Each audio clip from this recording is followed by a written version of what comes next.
Biology with Sidra. I am Sidra Saeed. आज के lecture में जैसा कि हम लोग फर्स्ट ईयर का सेकंड चैप्टर डिस्कस कर रहे थे बायोलॉजिकल मॉलिक्यूल, तो उसमें से हम लोग देख रहे थे क्लासिफिकेशन ऑफ कार्बोहाइड्रेट्स। तो आज हमारी उसकी सेकंड टाइप है जिसे हम लोग ओलिगोसेक्राइड कहते हैं। कल हम लोगों ने जैसे कि मोनोसेक्राइड को देखा था, तो आज के लेक्चर में हम लोग देखते हैं ओलिगोसेक्राइड। ओलिगोसेक्राइड्स क्या होते हैं कि less sweet in taste. Monosaccharide की निस्बत अगर हम लोग इन्हें कंपेयर करें तो ये लेस स्वीट होते हैं टेस्ट के अंदर as compared to monosaccharide.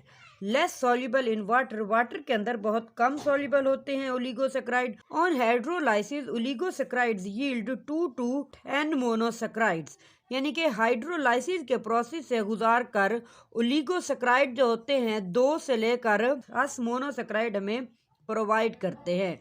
Oligosaccharide monosaccharide जैसे कि सिंपल शुगर मॉलिक्यूल थे और वो सिंगल सेक्राइड पर मुश्तमिल थे कि उसके अंदर सिर्फ एक सिंगल कार्बोहाइड्रेट का मॉलिक्यूल था। अब ओलिगोसेक्राइड के अंदर क्या होते हैं, यानी कि 2 to 10 मोनोसेक्राइड मौजूद होते हैं, यानी कि 2 to 10 मोनोसेक्राइड आपस में मिलकर ओलिगोसेक्राइड बना देते हैं। जब हम लोग ओलिगोसेक्राइड को हाइड्रोलाइसिस के प्रोसेस से गुजारें तो उसके नतीजे में हमें 2 to 10 मोनोसेक्राइड हासिल होते हैं। ऑन हाइड्रोलाइसिस यील्ड 2 मोनोसेक्राइड, अगर यानी कि हाइड्रोलाइसिस के प्रोसेस से गुजारने के बाद ओलिगोसेक्राइड को हमें 2 मोनोसेक्राइड हासिल होंगे तो उससे हम लोग बोलेंगे डाइसेक्राइड। अगर हाइड्रोलाइसिस के प्रोसेस से ओलिगोसेक्राइड को गुजारने से हमें री मोनोसेक्राइड हासिल होंगे तो उससे हम लोग बोलेंगे राइसेक्राइड। अगर हमें 4 मोनोसेक्राइड हासिल होते हैं ऑन हाइड्रोलाइसिस के प्रोसेस से ओलिगोसेक्राइड को गुजारने के बाद तो उसे हम लोग बोलेंगे टेट्रासेक्राइड। यानी कि ओलिगोसेक्राइड को मजीद अदर टाइप्स के अंदर क्लासिफाई का नेम भी हम लोग इन्हें दे सकते हैं और इसी तरह से एज अ यील्ड के तौर पर भी हम लोग बोल सकते हैं कि हाइड्रोलाइसिस के प्रोसेस से ओलिगोसेक्राइड गुजरेंगे।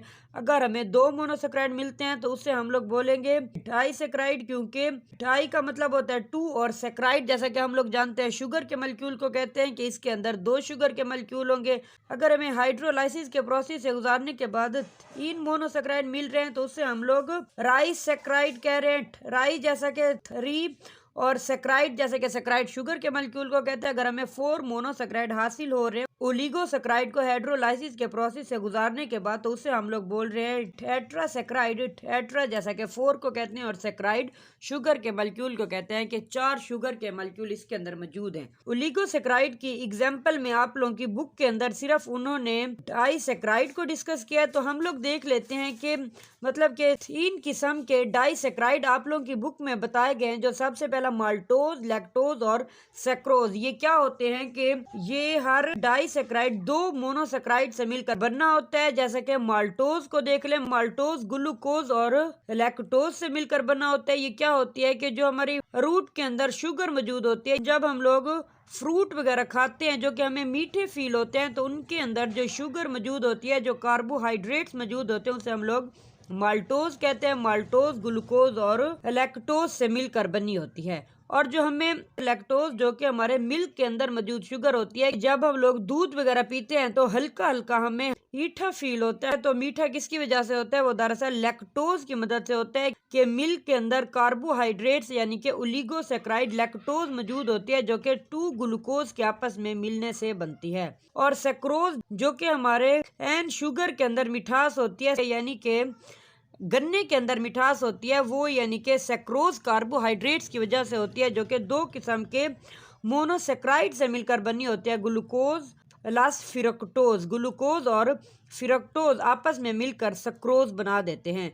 तो आप लोगों की बुक में एक एग्जाम्पल को लिया गया है, सक्रोज को फार्मूले समेत डिस्कस किया गया है। तो अगर हम लोग इसके फार्मूले को देख लें तो इसके अंदर कार्बन कितना होंगे, हाइड्रोजन कितना होंगे और उसके अंदर ऑक्सीजन कितना होंगे।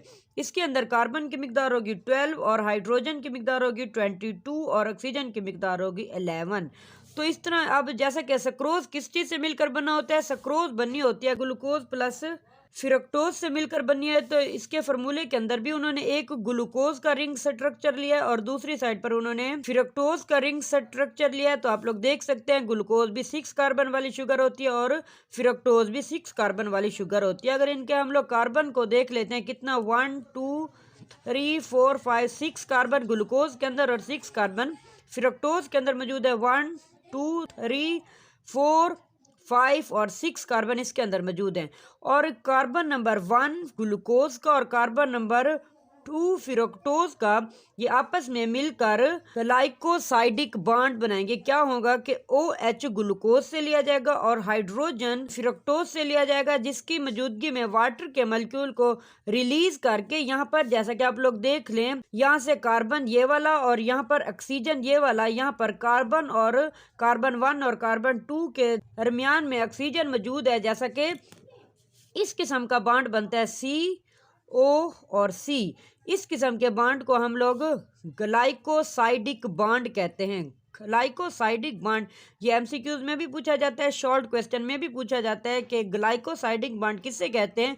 ग्लाइकोसाइडिक बॉन्ड बनता है कार्बन, ऑक्सीजन और कार्बन के दरमियान में जो बॉन्ड बनता है उसे हम लोग ग्लाइकोसाइडिक बॉन्ड कहते हैं। और ये ग्लाइकोसाइडिक बॉन्ड कार्बन नंबर 1 और कार्बन नंबर 2 के दरमियान में बनने वाला बॉन्ड है, जिसे हम लोग ग्लाइकोसाइडिक बॉन्ड का नाम दे रहे हैं। तो इसके नतीजे में वाटर का एक मॉलिक्यूल रिलीज होगा जब ग्लाइकोसाइडिक बॉन्ड बनेगा, जैसा कि आप लोग यहाँ पर देख सकते हैं। यहाँ पर ग्लूकोज का 1 कार्बन और फ्रक्टोज के कार्बन नंबर 2 के दरमियान में जो बॉन्ड बन रहा है, जिसे हम लोग ग्लाइकोसाइडिक बॉन्ड कहते हैं। इसके अलावा कुछ डेफिनेशन है वो मैं आप लोगों को बताती चलूँ कि जब 2 ग्लूकोज मॉलिक्यूल आपस में मिलते हैं और वाटर रिलीज होता है तो इस प्रोसेस को हम लोग क्या कहते हैं। इस प्रोसेस को हम लोग कहते हैं कंडेंसेशन प्रोसेस कहते हैं। क्या होते हैं, the glycosidic bond form by the removal of water molecule. Water molecule के को रिमूव करने की वजह से ग्लाइकोसाइडिक बॉन्ड बन जाता है और इस प्रोसेस को when water molecule release the process is called condensation process. इस प्रोसेस को कहते हैं। और इसका उलट होता है हाइड्रोलाइसिस। हाइड्रोलाइसिस के प्रोसेस में वाटर मॉलिक्यूल को ऐड किया जाता है और इस प्रोसेस के अंदर वाटर मॉलिक्यूल को रिमूव कर दिया जाता है। Thank you so much for watching my lecture. Next lecture के अंदर इंशाल्लाह हम लोग नेक्स्ट क्लासिफिकेशन को डिटेल में डिस्कस करेंगे कार्बोहाइड्रेट्स की।